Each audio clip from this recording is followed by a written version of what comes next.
গণনা করি ও সংখ্যায় লিখি।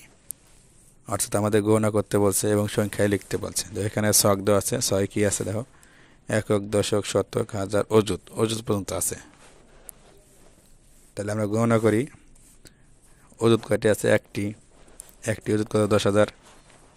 হাজার কয়টি আছে? 1, 2, 3, তিনটি। তিনটি হাজার যোগ করলে কত হয়? 3,000। শতক, শতক কয়টি আছে দেখো, 1, 2, 3, 4, চারটি। চারটি শতক যোগ করলে কত হয়? 400। দশক কয়টি আছে? দুইটি। দুইটি দশক যোগ করলে কত হয়? 20। একক কয়টি আছে দেখো, 1, 2, 3, 4, 5, পাঁচটি। পাঁচটি একক যোগ করলে কত হয়? 5।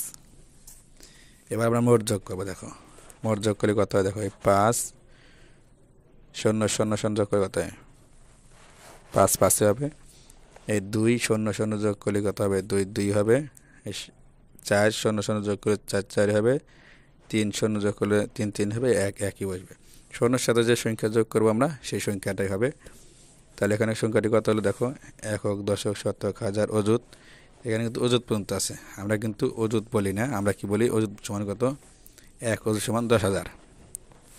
তাহলে 10,000 সাথে এখানে তো হাজার কত আছে? 3। তাই 3,000 যোগ করলে কত হয়? 13,000। তাহলে এখানে হলো কত? 13,425। আমরা সংখ্যা লিখবো 13,425।